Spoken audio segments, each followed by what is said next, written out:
Olá pessoal, boa noite, tudo bem com vocês? Então hoje a gente vai estar partindo para a nossa terceira aula.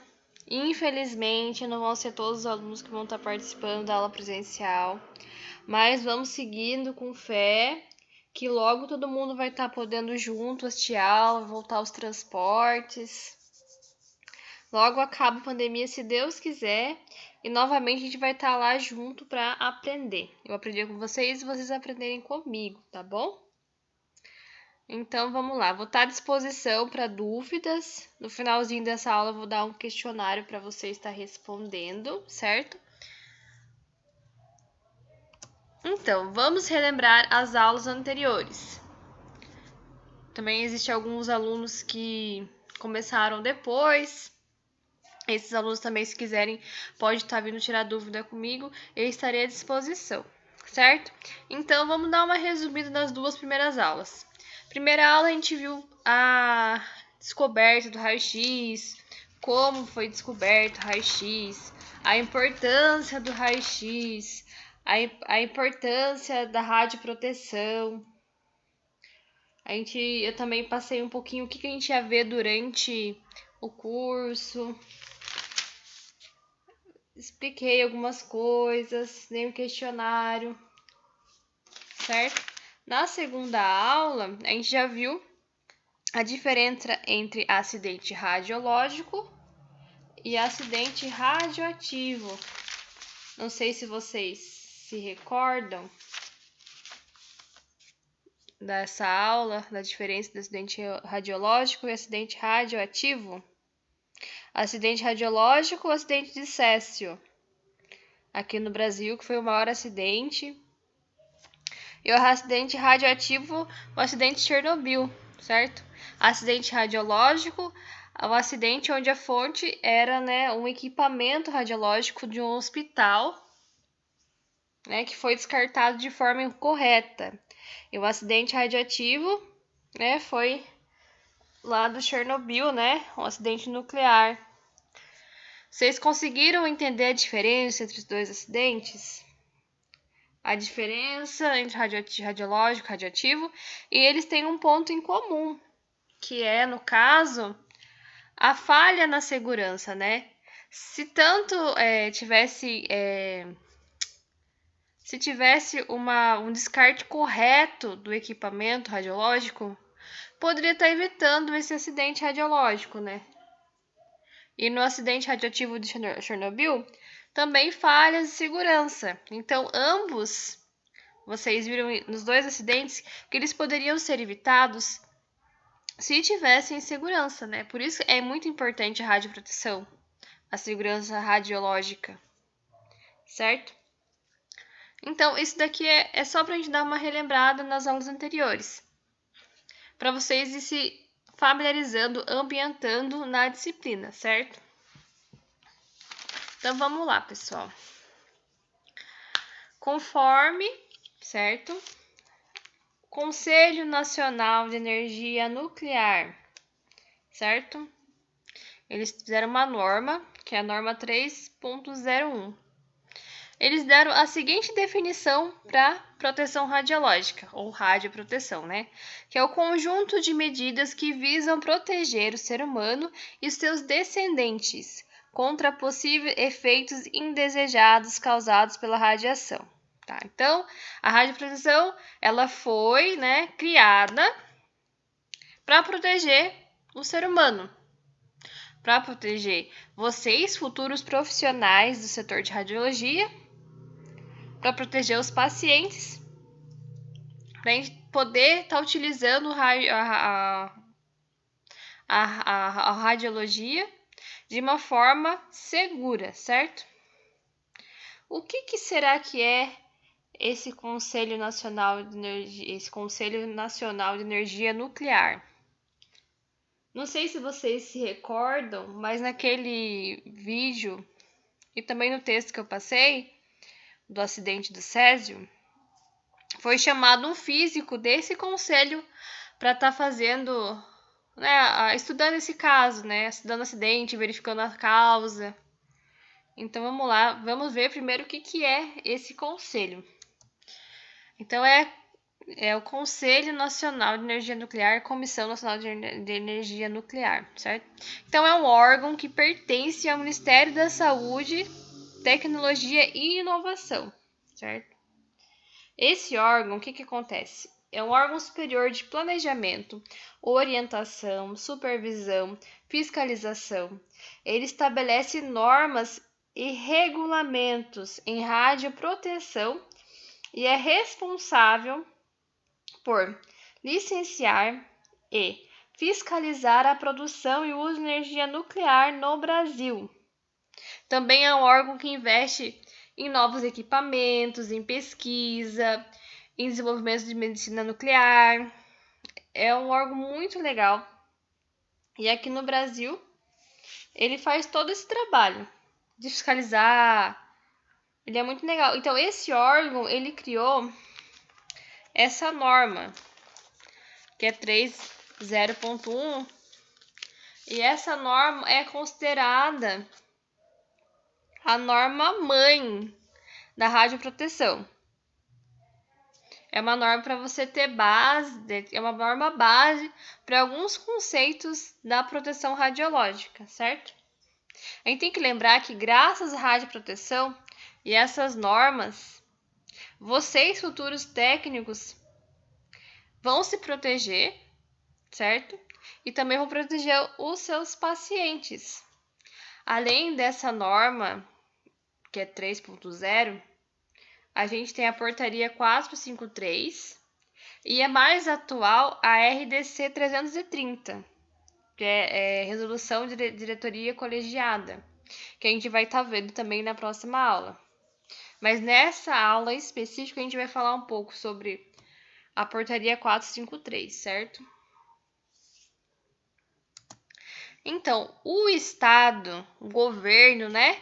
O dever dele, o que é? Estabelecer normas e fiscalizar a proteção radiológica.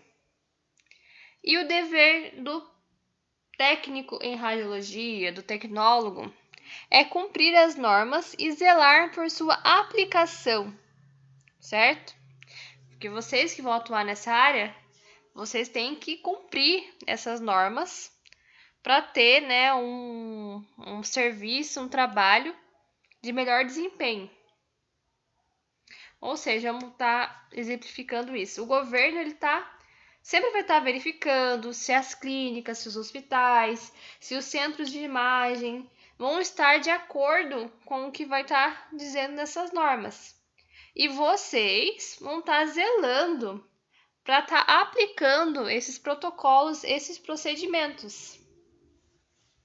Certo? Então, vocês vão ter que cumprir essas normas para ter um trabalho eficaz, eficiente, para ter um trabalho seguro, de qualidade, certo?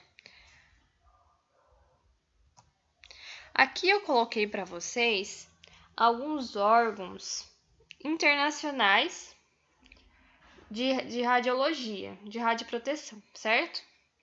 Tem a IAEA, que é a Agência Internacional de Energia Atômica. Tem a ICRP, que é a Comissão Internacional de Proteção Radiológica. Tem a ICRU, que é a Comissão Internacional de Unidades Medidas Radiológicas. Tem a IRD, que é Instituto de Radioproteção e Dosimetria, certo? Que esse, no caso, ele tá junto com o Conselho Nacional de Energia Nuclear, certo? Então, esses são órgãos internacionais que tudo que é relacionado à radioproteção, eles vão estar verificando. Fiscalização, a parte de estudo, equipamentos, todas as questões que envolvem radiologia, esses órgãos vão estar verificando, certo?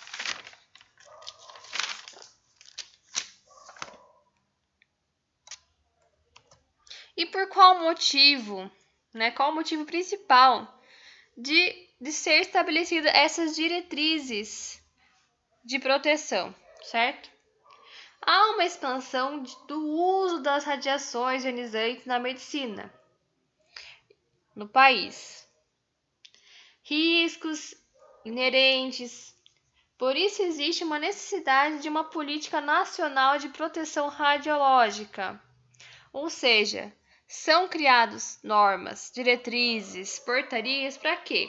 Para que todo mundo fale a mesma língua, para que todo mundo utilize o mesmo procedimento, para que todo mundo utilize o mesmo protocolo. Ou seja, para que exista uma padronização. Vamos pensar, por exemplo, aqui na cidade de Itapeva, o técnico em radiologia faz desse jeito. Em Sorocaba, o técnico de radiologia faz de tal jeito. Na Bahia, o técnico de radiologia faz de outro jeito.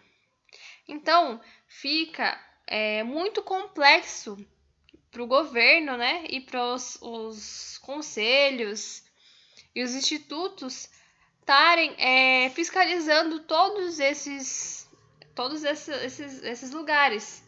Então é mais fácil padronizar, porque padronizar você vai ter mais segurança, você vai ter sabendo de qual forma que é feito, né, o exame, qual o protocolo que se segue para corrigir falhas em caso de acidentes. Então, por isso, são criadas essas diretrizes, essas normas, certo? Para estar auxiliando de maneira eficaz vocês, técnicos em radiologia. Então, agora a gente vai falar um pouquinho dos fatores importantes em proteção radiológica. Lembrando vocês que tem os fatores importantes e também tem os princípios. Lembrando que os fatores são 3 e os princípios são 3. Por favor, gente, não confundam os fatores com os princípios, certo? Quais são os fatores importantes em proteção radiológica? Temos o tempo de exposição, a distância da fonte da radiação e a blindagem, certo? Vamos falar um pouquinho sobre o tempo de exposição. O que significa o tempo de exposição? Manter-se pouco tempo junto à fonte, certo? Como que a gente faz para manter pouco tempo junto à fonte? Fonte é o equipamento que vocês vão estar realizando o trabalho de vocês. Tá? Para você manter pouco tempo junto à fonte, você vai ter que fazer um trabalho rápido, um trabalho organizado, vai ter que estar evitando repetições. Isso vocês vão estar aprendendo em alguma matéria, essa parte das repetições. Vocês têm que se atentar para ver como que vocês vão fazer antes do paciente entrar na sala. Vocês vão aprender isso no estágio. Vocês vão lá ver certinho como que vocês vão fazer, como vocês vão dar para vocês fazer um ensaio de como vocês vão estar realizando o exame no paciente, para que quando o paciente entre para realizar o exame, vocês não percam tempo de ficar repetindo o exame do paciente, porque tanto vocês quanto o paciente, ele vai ficar exposto à radiação. E qual que é o papel da radioproteção? Que vocês tentem diminuir essa exposição, certo? Então, fazer um trabalho rápido, organizado, seguro, certo? E também, além de que vocês ficarem repetindo o exame várias vezes, vai atrasar, né, os outros pacientes que estão aguardando, certo? Então, vocês têm que prestar bastante atenção. Porque quanto mais tempo vocês ficarem lá, né, expostos à radiação, vocês podem ter uma probabilidade maior de acarretar alguma patologia, certo? Então, por isso é importante vocês ficarem de olho nesse tempo de exposição, certo? Outro fator, distância de fonte de radiação. Então, a intensidade da radiação é inversamente proporcional ao quadrado da distância. Ou seja, se a distância aumentar, a intensidade da radiação irá diminuir. Então, se a distância aumentar, a intensidade da radiação irá diminuir, igual o desenho aqui. Vamos supor que esse S aqui é o nosso equipamento, certo? Então, vocês podem perceber que quanto mais longe, menor é a intensidade de radiação, certo? Olha, a primeira placa aqui, ó, ela tem mais, né, pontos atingidos de radiação. A segunda menos e a terceira menos, certo? Então, isso que é a distância de fonte de radiação. Até foi criado uma lei para isso, né? Uma lei que é a lei do inverso do quadrado da distância. Então, a distância ela interfere na intensidade da radiação e influencia com o tempo da exposição. Ou seja, a intensidade da radiação decresce proporcionalmente ao inverso do quadrado da distância. Vamos lá com calma. A intensidade da radiação decresce proporcionalmente ao inverso do quadrado da distância. Na prática, essa lei diz o quê? E quanto for a distância entre o paciente e a fonte de radiação, menor será a intensidade da radiação que chegará até o paciente. Ou seja, resumindo isso daqui para você entender bem fácil. Quanto mais longe, menor a intensidade. Quanto mais longe, menor a intensidade. Sendo menor a intensidade, o risco, a probabilidade de acontecer uma patologia comigo é menor. Lembrando que patologia é uma doença, certo? Então, essa é a segunda, né? Que é a parte da distância, né? O distanciamento. E a terceira é a blindagem. O terceiro fator é a blindagem. O que acontece? Consiste na proteção contra as radiações. As salas de radiologia, geralmente, elas são cobertas com chumbo. E quem faz esse cálculo para saber qual que é a quantidade de chumbo que é revestido da sala, geralmente são os físicos médicos, certo? Então, vamos recapitular. Os 3 fatores que são importantes, que vocês têm que saber na hora de vocês estarem trabalhando, são o tempo de exposição, a distância da fonte de radiação e a blindagem, certo? São 3 fatores essenciais para vocês terem um trabalho seguro. E são coisas que, fora a blindagem, mas o tempo de exposição, a distância, são coisas que vocês, como técnicos, vocês têm que saber e aplicar, certo? Tempo de exposição, fazer um trabalho correto, não ficar repetindo. Distância da fonte, vocês vão lá ter a distância. São coisas que vão estar protegendo vocês. Então, vamos lá, os fatores importantes. Só de novo para a gente relembrar. Fatores importantes: tempo de exposição, distância da fonte de radiação e blindagem, certo? Agora, a gente viu os 3 fatores. Agora a gente vai ver os princípios básicos da radioproteção, que eu falei bastante na primeira aula.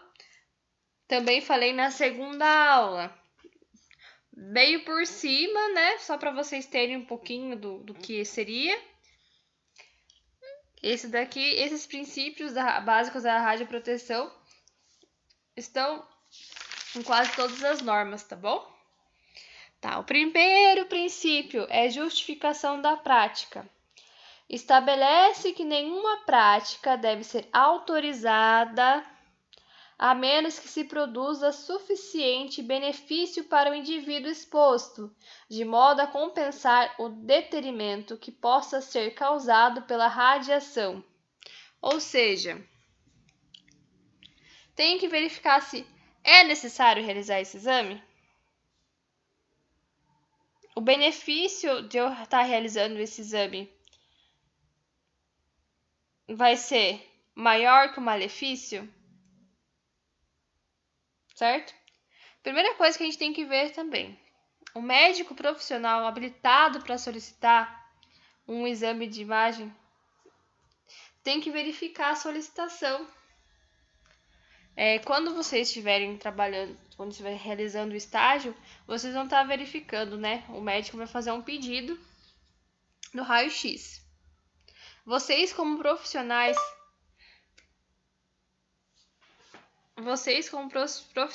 têm que estar verificando isso. O médico pediu mesmo esse exame? Porque vocês não podem fazer nada que não tiver assinado. Que vai que algum dia vai a fiscalização, verifica lá os pedidos que não foi o médico que fez, certo? Então, duas coisinhas importantes nessa parte de justificação da prática. Foi uma solicitação médica? O benefício é maior que o risco? A gente tem que lembrar que os exames radiológicos, eles fazem o quê? Eles salvam vidas. Às vezes, o paciente, ele consegue iniciar o tratamento dele porque ele fez aquele exame de imagem. Porque se ele não tivesse feito aquele exame, ele não estaria iniciando o tratamento, não ia ter o diagnóstico. Então, ele é importante. Só que a gente tem também que estar ciente que esses exames radiológicos, eles são nocivos. Então, a gente sempre tem que estar verificando. É necessário realizar o exame? Certo? Por isso que é importante o pedido médico. O médico solicitou? Ok. O benefício é maior que o risco? Ok. Então, é um princípio que vocês vão sempre estar levando com vocês. Sempre está levando em conta o benefício real para a saúde do indivíduo, em comparação, né, com o que pode causar ao indivíduo. Vocês podem também estar avaliando outras alternativas de diagnóstico, com o mesmo objetivo. E dentro, né, da parte de imagem tem, né, o raio-x, tem a tomografia, tem a ressonância. Então, dependendo do caso, vocês vão olhar, verificar, analisar o que tem menos risco, certo? Então, essa parte da justificação da prática. É necessário estar realizando essa prática? É necessário estar realizando esse exame? Otimização da proteção radiológica. Estabelece que as instalações e as práticas devem ser planejadas, implantadas e executadas de modo que a magnitude das doses individuais, o número de pessoas expostas às probabilidades de exposição acidentais sejam tão baixos quanto razoavelmente execuíveis, ou seja, que não exista quase nenhum erro, nenhum dano, certo?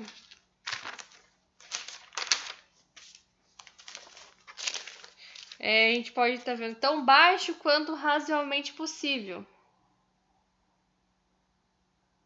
Tem que ser uma coisa viável, tem que ser uma coisa viável, praticável. Então, por isso a gente tem que estar vendo essa parte da otimização. O que a gente pode estar verificando para ter o melhor, né, um trabalho correto, um trabalho otimizado? A seleção adequada do equipamento e acessório. Nossa, as máquinas, né, os equipamentos radiológicos são caríssimos. Então, sempre tem que estar sendo realizada a manutenção. Outros procedimentos de trabalho. Tentar evitar repetir o exame. Questão de tempo. A garantia da qualidade. Os níveis de referência de radiodiagnóstico. O posicionamento correto.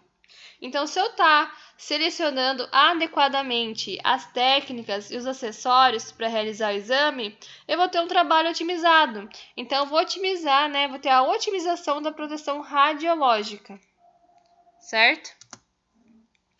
E a limitação da dose. Tá, os limites de dose individuais são valores de dose efetiva ou de dose equivalente, estabelecidos para exposição ocupacional e exposição ao público, decorrente de práticas controladas, cujas magnitudes não devem ser excedidas. Então, a gente tem, né, nas normas essas limitações de dose certinhas lá relacionadas, a quantidade de dose pro profissional, a quantidade de dose pro público, certo?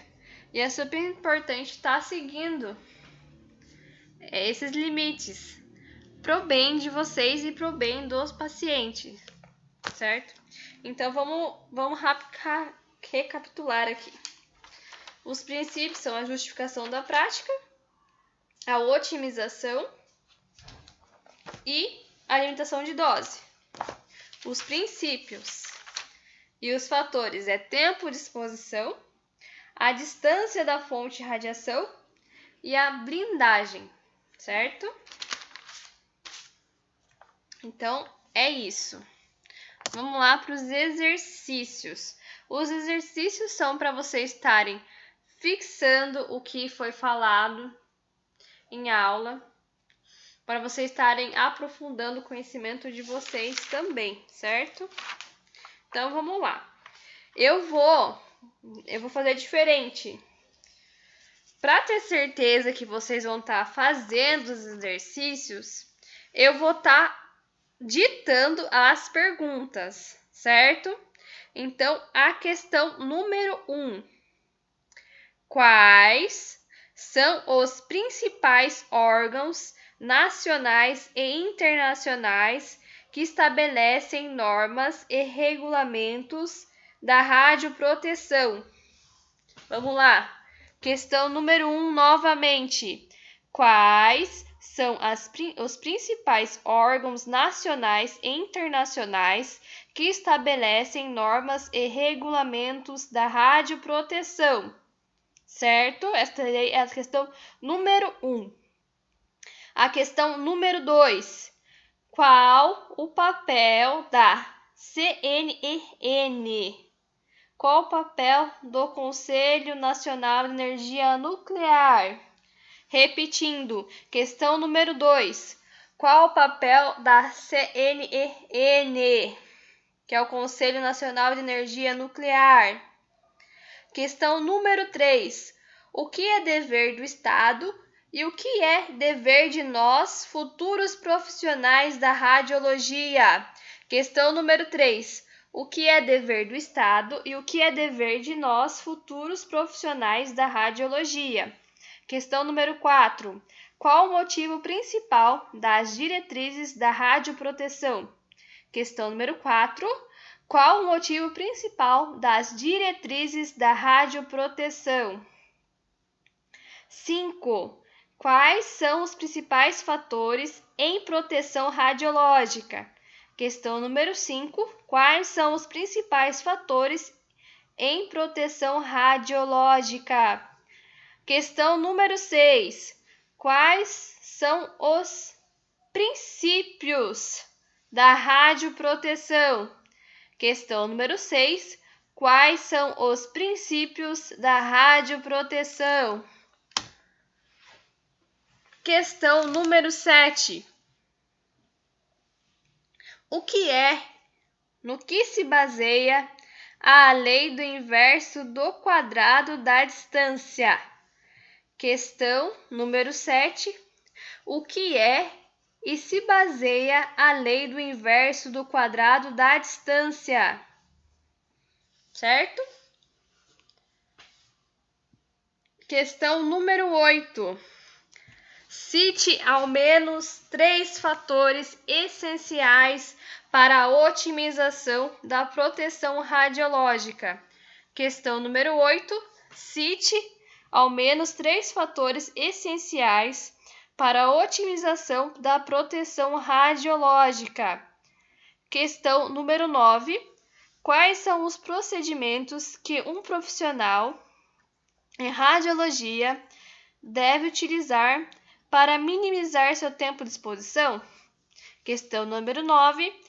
Quais são os procedimentos que um profissional em radiologia deve utilizar para minimizar o seu tempo de exposição? Pessoal, são estas as questões, são 9 questões para vocês estarem respondendo. Vocês vão fazer no caderno, ou se vocês quiserem também podem fazer no Word e mandar para o meu e-mail, certo? Acredito que vocês vão ter tempo suficiente para estar fazendo essas questões, pois